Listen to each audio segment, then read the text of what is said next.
Welcome everyone to the Algebraic Graph Theory seminar.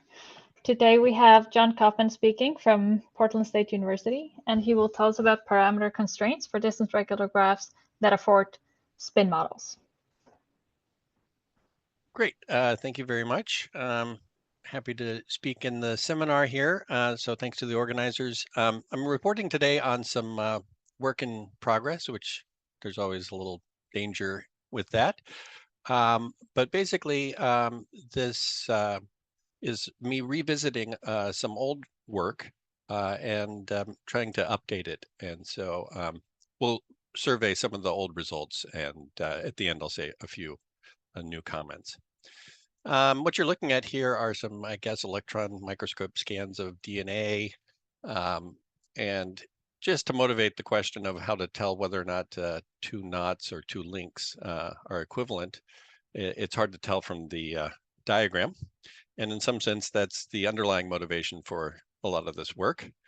But let's dive in, and I'm going to just give a quick overview of what I'm going to cover today. So and I'll define all these things, but if you start with a distance regular graph gamma that has diameter and valency at least 3, and you assume that it affords a spin model, which I'll define later, then it turns out you can write this spin model matrix as a linear combination of the distance matrices of that graph. And we're going to assume that the graph is not one of the known examples coming from the Hamming graph. And we're also going to exclude another case where the constants ti, those linear, the coefficients in that linear combination, if those aren't distinct, then something not very nice happens. So we'll exclude that case. And basically that's the underlying question, is to figure out what graphs contain such a spin model in their adjacency algebra. And so I said this goes back to some old work. In 1999, Brian Curtin and Kazumasa Nomura determined the intersection numbers of such distance regular graphs in terms of the diameter and two complex parameters, which I'm calling Q and eta. There are other options for how to denote the parameters. But in any case, once you have this parameterization of the graph, then it would be nice to restrict the possible values for those parameters. And so a few years later, a graduate student of mine, Nadine Wolf, and I worked on this problem, and we came up with some parameter constraints on the Q and eta. And so in this talk today, I'm going to survey those old results, but also show a few new constraints that will improve the restrictions on Q and eta. And in particular, we're going to show that if you're not in the bipartite case, which is in some sense the non-bipartite case is sort of the main remaining open case, then actually the Q and eta are not just complex, but they're actual real numbers. We can take Q to be larger than 1, and we can restrict eta to be in the interval between 0 and -1. And in fact, with some of these new constraints, we can trap eta to be in one of two short intervals between certain reciprocals, negative reciprocals of powers of Q. Anyway, that's just a quick overview of the type of math I'll be presenting. But let me zoom out and just give you a few slides to talk about spin models to motivate the problem. As I was showing with the DNA link diagrams, it's hard to tell, even with simple diagrams like this, whether or not two projections of knots represent the same three-dimensional structure, whether or not the two knots displayed are equivalent. Now, there is a classical answer to figuring out whether or not two diagrams represent the same knot, and it goes back to a mathematician by the name of Reidemeister, who categorized 3 basic types of local moves that you can perform on a linked diagram that will change the diagram, but in such a way that it still represents the same knot. And you can see that they're listed here, and they're basic things like introducing or removing. You can go either way. The Reidemeister move 1 is introducing or removing a little loop. And actually, there's a right-hand and left-hand version of this particular move. Another move you can do to a link diagram is Reidemeister move 2, where you're sort of pulling one strand across another strand or undoing that operation. And the third is a little more difficult to picture, but it's when you have a third strand moving across a crossing of two other strands. So if you think of the X here as being two strands that cross each other, and the horizontal strand is moved below or above, either way, across that crossing. Anyway, these are local things that you could imagine doing to a link diagram that would not fundamentally change the knot that it represents. So in some sense, Reidemeister answered the question of how to tell whether or not two link diagrams are the same. But the problem is, let me go back. The problem is, these are pretty simple diagrams, but if the diagrams are more complicated, it's not clear exactly where to perform these Reidemeister moves, which ones to perform, in what order, how many of them, and so on. So it theoretically answers the question that two link diagrams represent the same knot if and only if there's a sequence of Reidemeister moves, but practically it's still hard to implement. Okay, so a mathematician by the name of Vaughan Jones introduced an invariant of link diagrams that introduces some graph theory into the study of these link diagrams. And so one way to approach the problem is to associate with a link diagram a certain type of graph called a Tate graph. And it's a pretty interesting construction. I'm not going to go in detail, but this is sort of an outline of how it works. If the Tate graph that's associated with the link diagram is formed just by taking the link diagram and shading the regions, not all the regions, but it'll so happen that there's a certain shading called a checkerboard shading, so that two regions that share a positive length boundary assume different colors. And there's two of those, so you choose the one where the outer unbounded region is white. In any case, that's called the checkerboard coloring of the link diagram. And then you form a graph whose vertices are the shaded regions of this diagram. And so this particular shading has 1, 2, 3, 4 shaded regions. So we get a graph with a multigraph with 4 vertices.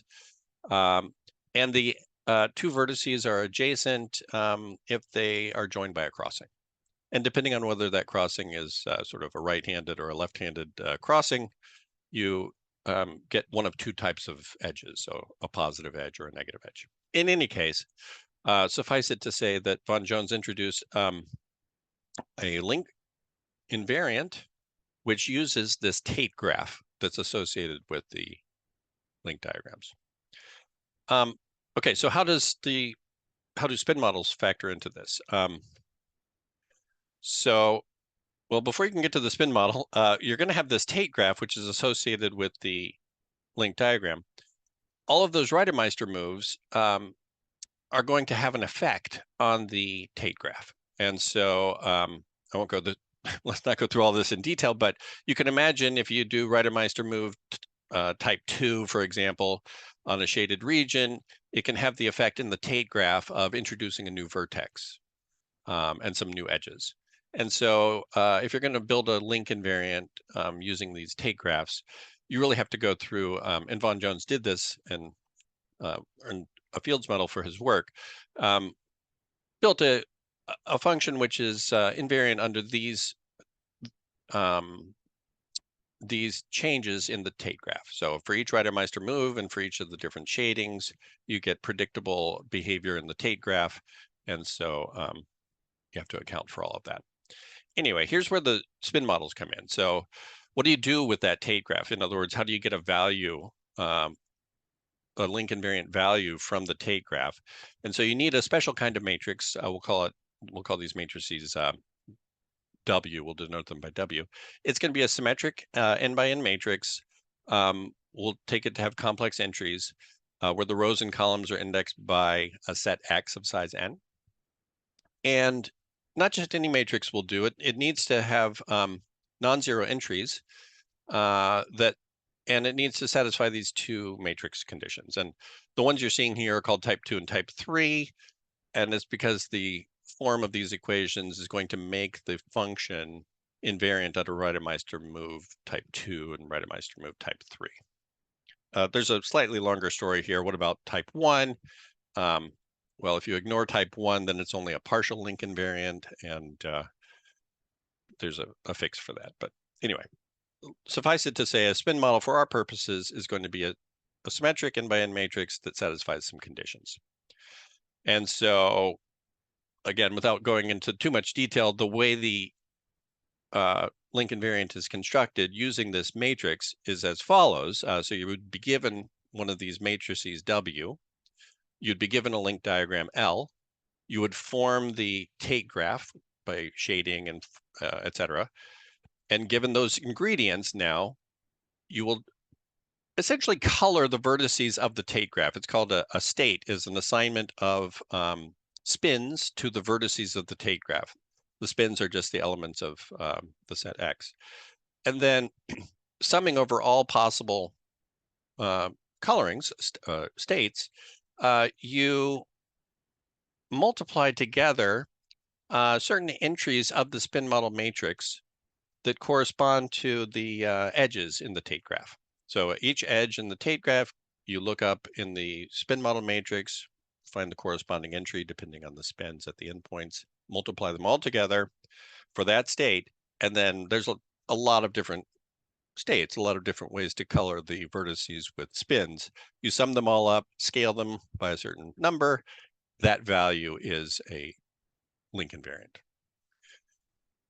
All right, so most of that we're not going to be concerned with, but I just wanted to say that is what the motivation for this work. So for example, if I had the link diagram here on the top left, and I shaded it and formed the Tate graph, and then took a spin model matrix W. In this case, I'm using a kind of trivial spin model W, and I'm suppressing the work. The spin model I'm using is from a complete graph, so it's really a very simple matrix that has diagonal entries, one entry on the diagonal and another entry elsewhere.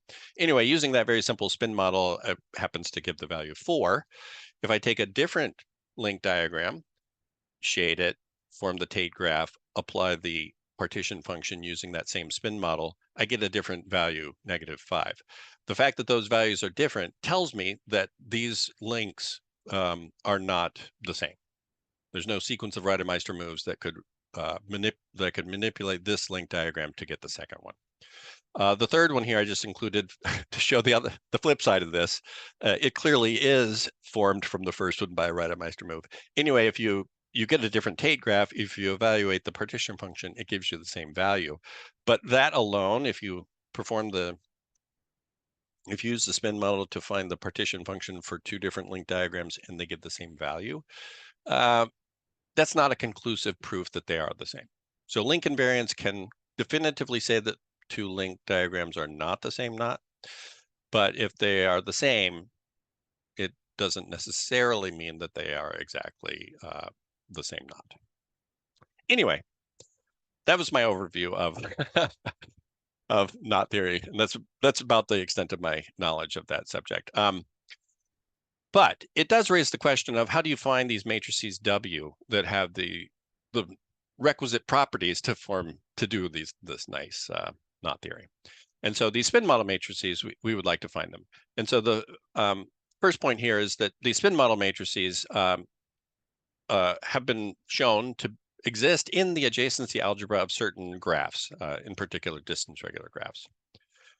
And the list of known examples includes some familiar graphs, the complete graphs, like that example I was using just a moment ago, odd cycles, provided some early examples. A certain graph, I think with 100 vertices, a strongly regular graph known as the Higman-Simms graph. Even cycles, so actually all cycles. There's a family of graphs known as the Hadamard graphs, which exist when there is a Hadamard matrix. There's another family of Hamming graphs that have spin models in their adjacency algebras. And then there's a double cover of the Higman-Simms graphs. And so these are known examples. And this is not new. About 20 years ago, Brian Curtin and Kazumasa Nomura gave a parameterization of the distance regular graphs that afford a spin model. I was referring to that earlier. And a few years later, Nadine Wolf, my graduate student, and I constrained those parameters by looking at the Terwilliger algebra. And we did what we could, but we left the work incomplete. And when I say incomplete, I mean that the constraints we were able to find on Q and eta on these parameters didn't limit the parameters to only the ones that match the examples we have. So that would be ideal if we could restrict the parameters so far that only the parameters of the known examples are allowed. Fine, so that's the old news. Why revisit that right now? And as I was mentioning just before I started the talk, Professor Terwilliger and Kazumasa Nomura very recently, as in today he'll be speaking on it, and just a few days ago posted to the archive, they announced some new results in this field. And I'll leave it to them to explain the details of their work, but using the theory of Leonard pairs, they show that the question of whether a distance regular graph affords a spin model turns out to be equivalent to the existence of a certain central element in the Terwilliger algebra. And sort of even more, in the case when a distance regular graph does support a spin model, they give a construction for the spin model matrix from this element Z. So that just brings a little more urgency to the question of, great, so which distance regular graphs parameters actually can support a spin model? And so here I am getting back into it again. And so let's begin with some of the results, some of the details. So to define a spin model matrix a little more carefully, we'll start with a non-empty finite set. And then a spin model is just a symmetric matrix whose rows and columns are indexed by the elements of the set X and whose entries are complex numbers. And we require that the entries all be non-zero so that we can take reciprocals. And these two conditions that we saw earlier, which in some way trace back to the Reidemeister moves type 2 and type 3. The first condition is saying something like the ratio of corresponding entries in two different columns of the matrix when summed over all y give you the Kronecker delta, 0 or 1. It's a little awkward to say it this way. It's a little nicer maybe to think of it as, because these matrices are symmetric, you can think of the matrix W and its entry-wise inverse. So just taking the reciprocals of all of the entries in W, you would get a matrix that is the entry-wise inverse. And what equation 2 here is asserting is that W times its entry-wise inverse, like the matrix product of W and its entry-wise inverse, is a scalar multiple of the identity matrix. So it's a very interesting type of matrix, right? Its entry-wise inverse is also, up to a scalar, the regular matrix multiplication inverse. So it's an interesting property. And 3 is a little more nuanced. It corresponds to the type 3 Reidemeister move. It's a sum of a certain product of entries of W and the entry-wise inverse equaling this third one. In any case, these are the objects of interest. We would like to know how to find such matrices that satisfy these two conditions. And L here is just a square root of the cardinality of X. Okay, so how can we find such matrices W? So the key result to a lot of the results you'll see in this talk has to do with a certain algebra called the Nomura algebra. So if you begin with a spin model on the set X, for any, by the way, the elements of the set X are known as the, sometimes referred to as the spins. They're indexing the rows and columns of the matrix W. In any case, for any pair of spins, you can define a column vector whose entry is, well, it's the ratio of the two entries in the bth column and cth column of W. So it's W sub, it's the YB entry of W divided by the YC entry of W. In any case, if you do this for each spin Y and create a column vector with these numbers, you get a vector which I'm calling U sub BC. So the Nomura algebra, which I was going to define here, is the set of all matrices B, so in mat XC, the set of all matrices that have these column vectors, all of these column vectors as eigenvectors. And sort of classical result about this set of matrices, it's going to be a subalgebra of mat XC, and Gégé and others actually proved back in the late 90s that W belongs to this algebra, and this algebra is now referred to as the Nomura algebra of the spin model. So it's the set of all matrices that have these vectors as eigenvectors. This audience may not need a definition of distance regular graphs, but here we go anyway. So let gamma be a finite, connected, undirected graph with no loops or multiple edges. We'll let X be the vertex set, partial be the distance function, capital D is the diameter. And for any integer I, gamma sub I of X is just going to denote the set of vertices at distance I from X. And so with that notation, a graph is distance regular and has intersection numbers P, H, I, J. Whenever you pick a pair of vertices distance H apart and ask how many vertices are distance I from X and J from Y, if that count does not depend on the choice of vertices X and Y, but only depends on the shape of the triangle you're building, then that number is denoted PHIJ. It's called an intersection number. So it's a strengthening of regular graphs. And there's a triangle inequality that will hold because if H is larger than the sum of I and J, there can be no vertices that form that kind of a triangle in our graph, and similarly for the other versions of the triangle inequality.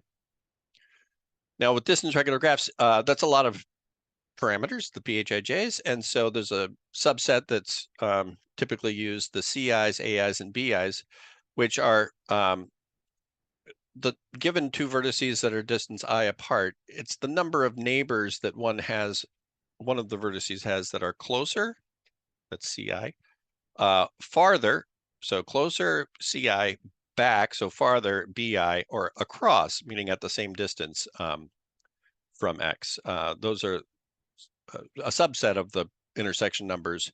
If you actually knew this smaller array of numbers, CAI, AI, and BI, you could reconstruct all of the PHIJs using some known recurrences. Anyway, and these distance regular graphs are certainly going to be regular. Every vertex will have k neighbors where k denotes B0. In any case, one nice thing about these parameters is that if you pick vertices at distance I apart and sum up how many neighbors are closer, farther, or at the same distance, that accounts for all the neighbors of Y, relative to their distances for x. And so CI plus AI plus BI should be the valency of the graph. Okay, none of that's new. That's all just defining distance regular graphs. And we were saying these spin model matrices that we would like to find occur in the Bose-Mesner algebra of these distance regular graphs. So I need to tell you what is the Bose-Mesner algebra. And for each I, let AI be the ith distance matrix of a distance regular graph. So in other words, for any pair of vertices x and y, you define the entry to be 1 or 0, depending on whether the distance is x and y. I see a typo here. This should be the xy entry of AI is 1 or 0, depending on the distance. In any case, that gives you the set of distance matrices. The 0th distance matrix will just be the identity matrix. The distance 1 matrix is the usual adjacency matrix denoted A. And when your graph is distance regular, these distance matrices satisfy some nice conditions. They're symmetric. They sum to the all ones matrix because every pair of vertices is at exactly 1 distance apart. And the interesting one in the middle here is that when you multiply 2 of these adjacency matrices, you get a linear combination of the adjacency matrices back. And in fact, when you work out those entries, you find that the coefficients in the linear combination are those intersection numbers. In any case, these distance matrices are linearly independent, and so they form a basis. And from these results, it's going to be a commutative subalgebra of MAT-XC. That algebra is the Bose-Mesner algebra for the distance regular graph. It's closed under the entry-wise product because these basis matrices have 0, 1 entries. So the entry-wise product behaves nicely. And each of the distance matrices is expressible as a result of these assumptions as a polynomial of degree exactly I in the adjacency matrix. So actually, this Bose-Mesner algebra for a distance regular graph is generated by the adjacency matrix. Okay, so that's the Bose-Mesner algebra. That is where we are going to look for these desirable spin model matrices W. And just quickly, a Bose-Mesner algebra for a distance regular graph has a second basis besides just the distance matrices. There's a second basis denoted E0 through ED, satisfying these conditions. So one of them is essentially the all ones matrix. They're symmetric, they're real, they're orthogonal to each other. Oh, please ignore the A sub H. This should just be EI times EJ is 0 or EI, depending on whether I and J are the same. Ignore that AH. And the sum of the EIs is the identity matrix. In any case, this second basis, so the first basis we were looking at was the distance matrices. The second basis, we call these the primitive idempotents.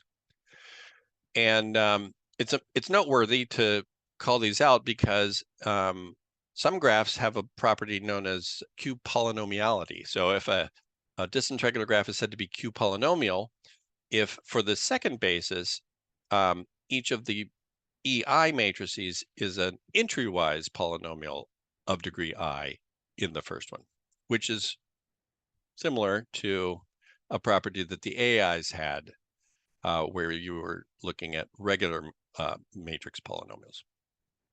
Anyway, that's all basic distance regular graph stuff. The tool that I'm going to use to get some new constraints on Q and eta in this talk are the distance distribution diagrams for distance regular graphs. There's a nice picture for this, but here's the definition. So we're going to be arguing about certain diagrams of the vertices of a distance regular graph. And so to define these, we're going to start with the distance regular graph. Let's assume the diameter is at least 3. Pick a pair of vertices, let's say at distance h apart.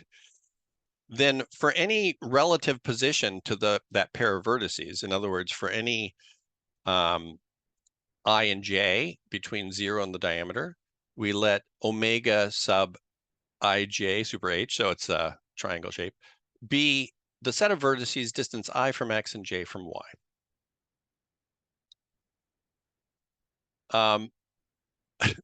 This is a bit much, so I'll show you a diagram that'll explain it, but we want to refine the CIs, AIs, and BIs, which were the number of neighbors closer, farther, or at the same distance from a fixed vertex X. Now we're fixing two vertices, X and Y, and so it turns out there's going to be not just three different directions you can move. If you fix a vertex Z, you can move closer to X and farther from Y, farther from X, closer to Y, etc. There's sort of 9 different cases, whether you're going closer, same distance, or farther relative to X and Y. And so the diagram here shows a little better what I'm trying to define. Fixing two vertices X and Y, let's say their distance apart from each other is H. Then what you see here in these bubbles are all the relative locations, the locations relative to X and Y, sort of these diagonals from the top left to the bottom right denote cells that are given distances from X. And as you move through these diagonals from the upper right to lower left, those lines denote distance from Y. And so any given cell represents a potential location of a vertex with a given distance from X and from Y. And what are the north, south, east, west, northeast, etc.? Those are the different number of neighbors that a vertex Z could have in each of those 9 directions. You see 8 of them here. H would be home, sort of like neighbors within the cell itself. So in any case, that's just refining the intersection numbers of a distance regular graph relative to X and Y. Now, unless you have a very nice distance regular graph, this diagram won't, these functions of the number of neighbors north, south, east, west, they aren't necessarily constant just from the distance regular assumption. In order for something nice to happen, you'll have to assume something extra about your distance regular graph. But you can always, for any vertex, you can say how many neighbors it has north, south, east, and west relative to X and Y. Okay, here's a low-hanging fruit about the distance distribution diagram. No one's going to get a Fields Medal for this one. This is just summing up the number of neighbors that are closer to X or closer to Y, and in terms of the intersection numbers of the graph. So if you pick a vertex Z in one of these cells and you look at the number of neighbors it has to the west, to the southwest, or to the south, those 3 together represent the 3 different ways that you could walk closer to X. And so west, southwest, and south, those 3 numbers should add up to CI. These 3 numbers, north, northeast, and east, should add up to BI. And northwest, southeast, and the home, the H function, should add up to AI. And that's all these constraints say. That's distance from X. There's 3 more conditions if you look at distance from Y. And yeah, it would be nice if you could solve these 6 equations for those 9 unknowns. But there's too few equations and too many unknowns in general. So if you just have a distance, if all you know about your distance regular graph is that it's distance regular, then all of these counts will depend on what vertex Z you choose. And even worse than that, these 6 equations that we're looking at, they're not even all independent. If you sum up 5, 6, and 7, you get the valency of the graph. If you sum up 8, 9, and 10, you get the valency of the graph. And so really, these 6 equations aren't even independent of each other. It's not too bad, though. Any 5 of them form an independent set of conditions. Okay, anyway. So what I was saying is, unless you assume something nice about your distance regular graph, then this distance distribution diagram is not necessarily regular. We are assuming something nice. So we're interested in distance regular graphs that support a spin model. So maybe that's nice enough to give us some information about the distance distribution. And so here's the definition of what it means technically for a distance regular graph gamma to afford a spin model matrix W. Essentially, we just need to assume that the spin model matrix W is an element of the Bose-Mesner algebra. And when that happens, the Bose-Mesner algebra will be contained in the Nomura algebra. So that's the type of distance regular graph we care about for this talk, is those that contain a spin model in their Bose-Mesner algebra. So what's nice about that? So if a distance regular graph does afford a spin model matrix, you should be able to write that matrix as a linear combination of the distance matrices. So you're going to have some coefficients Ti on the distance matrices that would sum up to your spin model matrix W. These are sometimes called the Boltzmann weights. They actually just give you the entries of the spin model matrix. And remember, one of the assumptions about our spin model is that their entries are non-zero, so we can take the reciprocals. And what that means about these Boltzmann constants is that they have to be non-zero. These coefficients need to not equal zero from I, or I from 0 to D. Okay.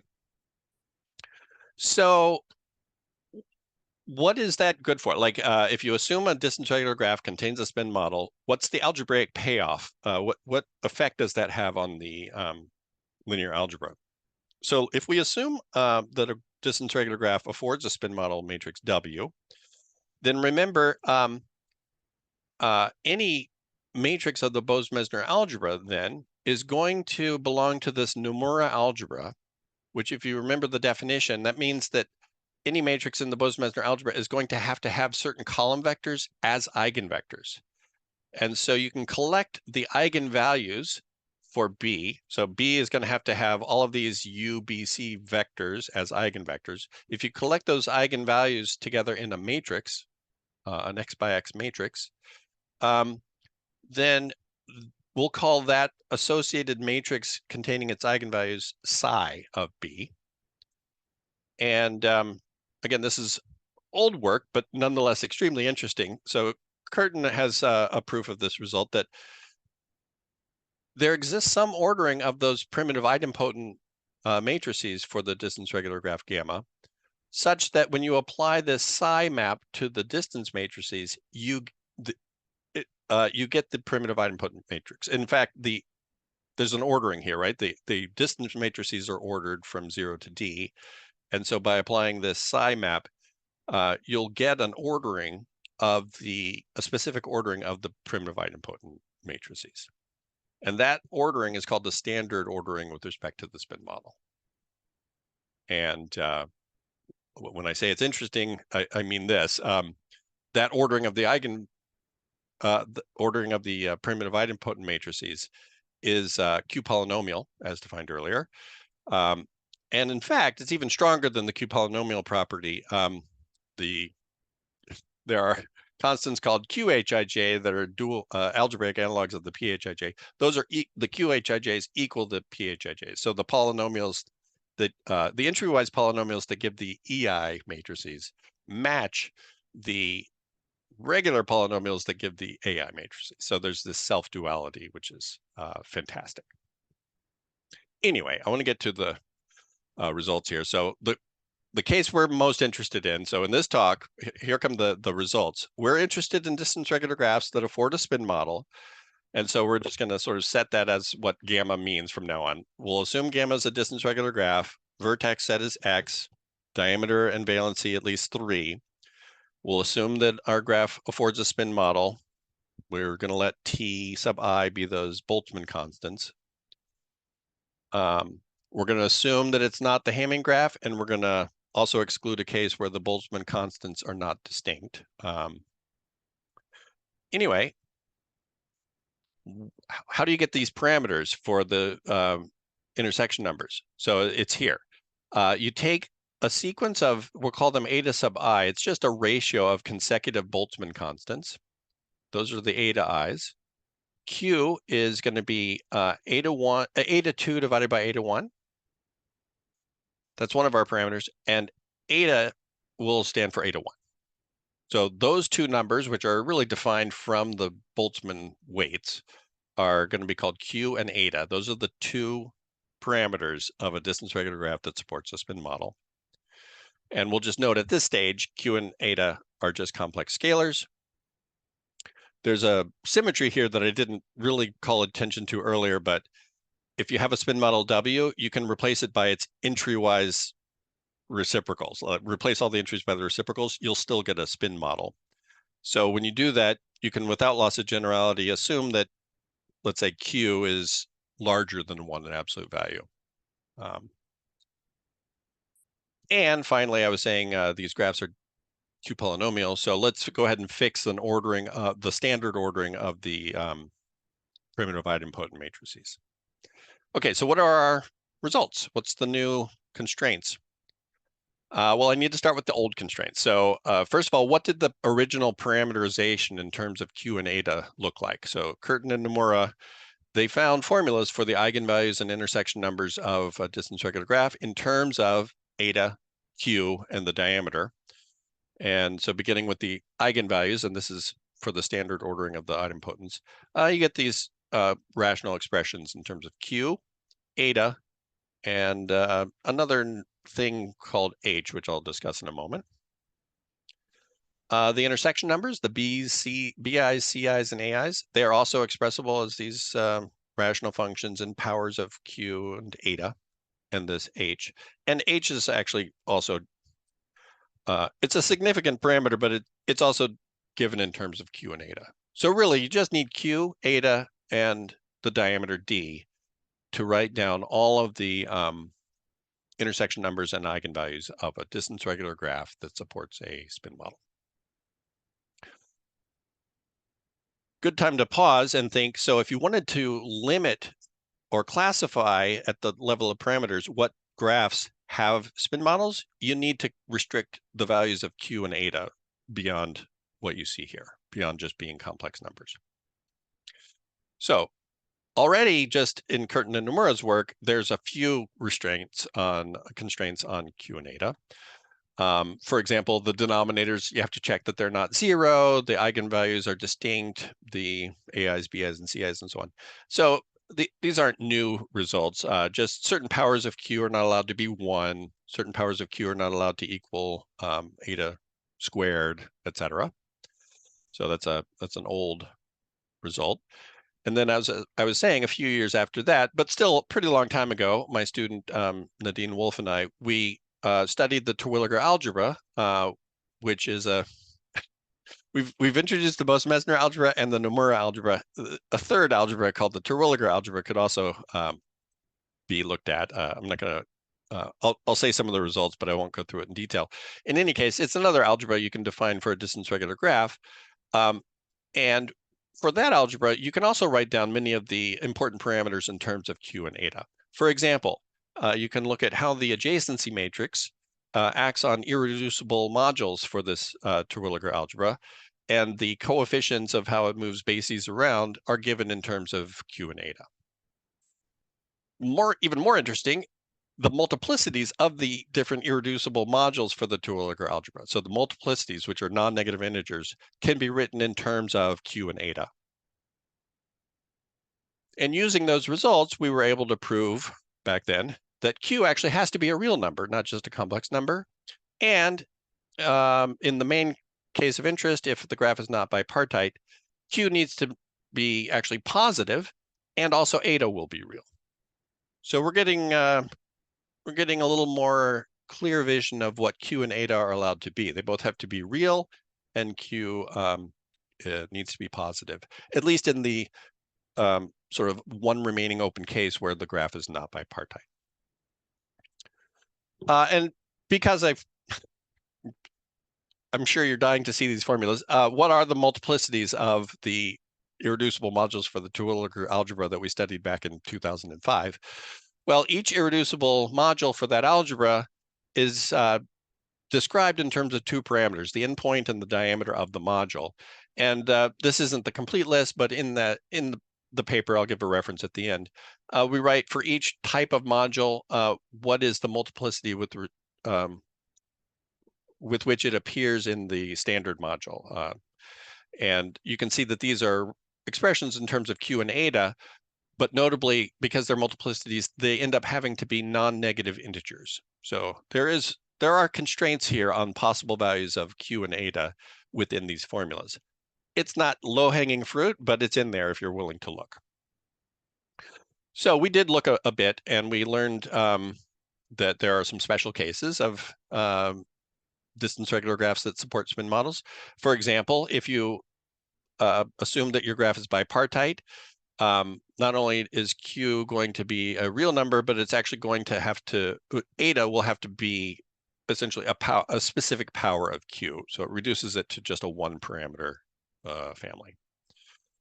And that basically means that the bipartite case, it doesn't deserve further attention. It already falls within an existing parameter classification of the bipartite Q polynomial distance regular graphs, which I did shortly prior to that work. And so we needn't concern ourselves with the bipartite case anymore. We can focus on distance regular graphs that support a spin model that are not bipartite. And using the multiplicities of irreducible modules and such, we were able to show that yeah, both Q and eta are real, and Q is larger than 1. And actually, the intersection number A1 needs to be strictly positive. Okay, so I'll finish up here with just showing some of the new work. The new work actually goes back to that distance distribution diagram. And we've revisited some of the old work. Going all the way back to Curtin and Nomura's paper, they had, when the graph gamma supports a spin model, they had two more essentially, they had these two equations, which are linear combinations of those north, south, east, west, etc. counts. They're not quite as short and sweet as the ones we saw earlier. They involve, each one involves all 9 of the functions. But it's a linear combination of them that gives you a specific value. And there are 2 of them, and they're linearly independent.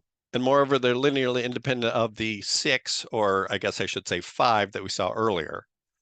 So we're raising now the number of constraints we have on these functions.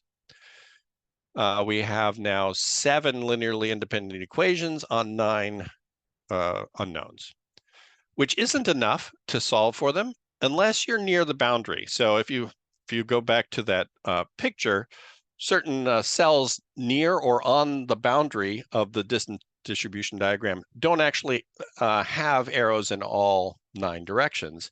And so on the boundary, you can find many of these, you can solve for many of these functions. And so that's where some of our new constraints come from. So using these results, we can show that there is some regularity in the distance distribution diagram in cells along the boundary. In particular, if you pick vertices that are distance h, and you look at a cell just strictly between x and y, so on the bottom boundary of that distance distribution diagram, then there's enough information now to solve for actually all of the functions. But we originally solved for h, which is the number of edges within one of those cells. And you see it's a nice factored expression in terms of Q and eta. And actually, for those boundary cells, you can then use this to find all the other 8. They can all be written in terms of these. And so they don't depend on the vertices x, y, and z. They just depend on where they are in the diagram. And so let me just survey some of the new constraints, and I'll just kind of go quickly through this. But what do some of these formulas for these boundary cells in the distance distribution diagram, what do they give us? Well, this first lemma, and there's like, I'll just quickly show seven lemmas that improve successively our knowledge of these parameters. So lemma 1 gives you conditions on eta depending on whether that h parameter is positive or negative. So if h is positive, then eta squared has to be smaller than 1 over a power of q, which puts it in a small interval around 0. Whereas if h is negative, eta squared needs to be larger than 1. So eta is then out, in that case, outside that sort of interval between -1 and 1. I'll kind of skim through the details. If there's a place to post my slides, I may do that later if you want to look at these arguments a little more closely. This first lemma just depends on what I'm using is the fact that theta naught is the largest eigenvalue. So theta naught minus another eigenvalue is going to be a positive number. It factors super nicely. It prominently features h. So if h is positive, and if we are assuming q is bigger than 1, we get control over the sign of this term.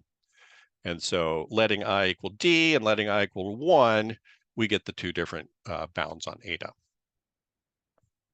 Anyway, that's probably enough detail on that. But given the sign of H, we get a rough idea of where eta can lie on the number line. Now, you might have noticed a lot of these nice factor expressions involve factors that have these forms, either a power of q times eta minus q or a power of q times eta squared minus q. The next lemma just basically asserts that essentially these don't change sign as I changes. In fact, each one of them will have a certain sign depending on eta. And so I'll sort of skip through the proof, but I'll show you what's at play here. We're using the distance distribution diagram. We're using the formula for a certain cell on that boundary. That cell had the number of edges of this kind is non-negative, but it's also at most A1 by some elementary considerations. And so if you're assuming the graph is not bipartite, we've learned that A1 is actually not 0. We can divide this inequality by A1, and we get these nice expressions which on the one hand have to be bigger than or equal to 0, but on the other hand are less than or equal to 1. And actually, when you look at it, given what we know, it's strictly positive, and both of these expressions are strictly positive. And they're simple enough that, given what we just learned about eta and q, you can see that these certain factors don't change sign. So q to the I eta minus q and q to the I eta squared minus q don't change sign with I, and in fact, they match certain expressions. Anyway, like I said, we won't belabor the details. This is another result in that same direction. Q to the I eta minus 1 actually doesn't change sign as I changes. It's a similar result. This one actually, it's an interesting result. If you have time to look at my slides later, the particular cell I'm calling out here is not on the bottom boundary. It's sort of on the right boundary, or it's near the right boundary. It's a cell in the distance distribution diagram that has no steps to the right because it's near the right boundary, and that's enough to solve for its value. Anyway, it gives you another nice expression in terms of q and eta, which gives you this payoff. All right, when I say payoff, what do you get from these conditions? Well, if eta is positive, we learn that it has to be bigger than 1 over q. And if eta is negative, it can't be too negative. It'll have to be at most minus 1. And it's a simple proof, one sentence really based on the previous analysis. But what I want to show you is the number line here, because this is where you're starting to put the constraints together and you're getting information about q is larger than 1 and real. Where is eta on the number line? And it's either negative, but not too negative, so between 0 and minus 1, or if eta is positive, it's just anywhere to the right of 1 over q at this stage.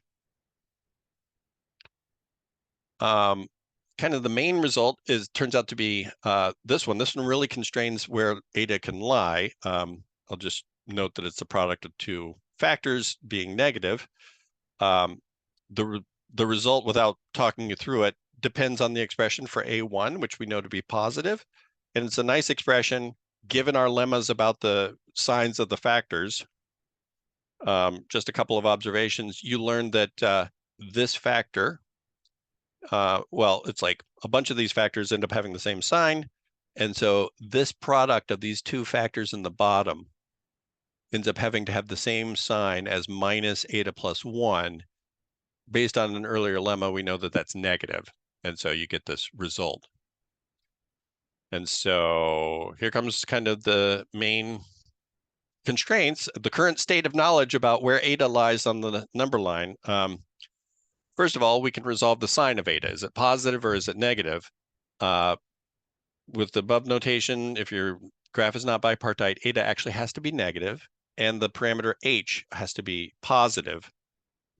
And it's, like I said, it's just putting together some of the lemmas that I showed earlier. If eta was positive, your diameter would have to be strictly smaller than 2 in order for this inequality to hold. So it's not positive, which means it has to be negative. And then h has to be, that forces h to be positive. And so where on the number line is it? Our lemma 5 had a product of two things being less than 0. One of them was the difference of squares, which you break it out.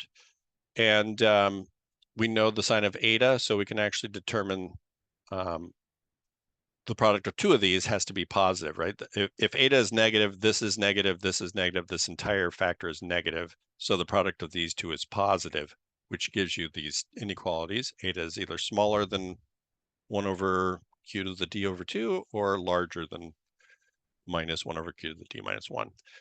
And then finally, a lemma 2, if you go back and look at it and plug in what you know, we learned that q to the d eta squared minus q has the same size sign as eta back in that lemma.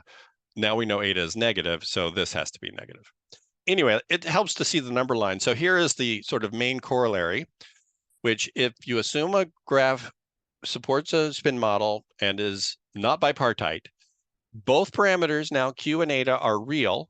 Q without loss of generality can be assumed to be larger than 1. And eta has to lie in one of these two small intervals to the left of 0, actually between 0 and minus 1. It's between 0 and minus 1. It's either really close to 0 or it's trapped between these two powers. All right. Like I said, this is work in progress. What's next? What do you do from here? Almost everything that I have shown you today really just used the sign, the fact that a lot of these parameters are non-negative, and I argued certain signs have to be, certain terms have to be positive. That's giving me these inequalities and these small intervals where eta can exist. I haven't yet used here the integrality, the fact that the multiplicities are integers, the intersection numbers are integers. And what tends to happen based on previous work I've done like this, once you get once you get eta trapped in a small enough interval between two values of q, the fact that these parameters have to be integers will often force it to equal one endpoint or the other of that small interval, or possibly even just be impossible.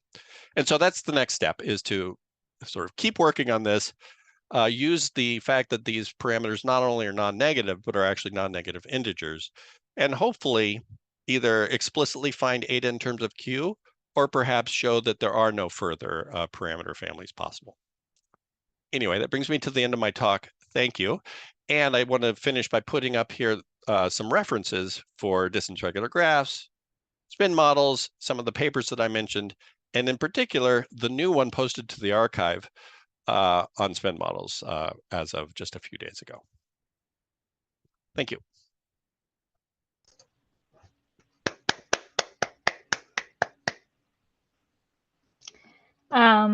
Okay, so we already have questions in the chat. Oh. Or a question. Does any Johnson graph afford a spin model? Not that I know of. I guess the complete graphs maybe are a special case of the Johnson graphs, and I don't think so. Unless the Johnson graphs match one of the ones that I listed earlier, so maybe some special values of the Johnson graphs give you complete graphs or cycles or Hadamard graphs or whatever. But it would be a coincidence. It's not like in general that I know of a construction on Johnson graphs. Oh, Paul maybe has a thought here. Oh, you're muted, Paul. So the Johnson graphs can be ruled out because they fail to be formally self-dual. Ah, nice. Yeah. So if a spin model, if the graph is affording a spin model, then the graph is going to be formally self-dual. Yeah. That's right. They kind of meet the low bar of being Q polynomial, but not the extra high bar of being self-dual. And yeah, nice. Oh, sorry, there was another question here. Have you used this inequality? Oh, I haven't yet. I haven't yet. So the question is if I've used these to rule out formally self-dual distance regular graphs. I haven't, but it's really just a matter of my attention span. Now I've been focused really just on this special case of self-dual, which is the ones that support spin models. But yes, perhaps later similar techniques could be applied to the broader class of self-dual. Yeah. Any other questions? I have a question. Yeah. Nice talk, by the way. So, can any of these results be extended to association schemes which are not distance regular? Ooh. So the spin models that we are looking for actually always will occur in the Bose-Messner algebra of a graph that is distance regular. That is the extent of what I know. That's not to say that you couldn't define maybe some related link invariant for non-distance regular graphs, but you do not need a bipolynomial scheme to define a linking period. All you need is a formally soft-dual association scheme. Okay, so the assumption that you're dealing with a distributed graph is convenient and arguably natural, but it's not necessary. Okay. All right. Thank you. If you consider association schemes that are not where you don't have distance regular graph, do you need them to be symmetric? It's not clear. Ada? Yeah. Possibly not. I'd have to. No, you don't need them to be symmetric. Yeah. Sorry, I'm on both sides, but you don't need them to be symmetric. Yeah. Okay, so there's a more general construction that relaxes the symmetry assumption. It's not really a more general construction. It's just that all you need to run these things is an association scheme. The mirror algebra is an association scheme. It's formally soft-dual.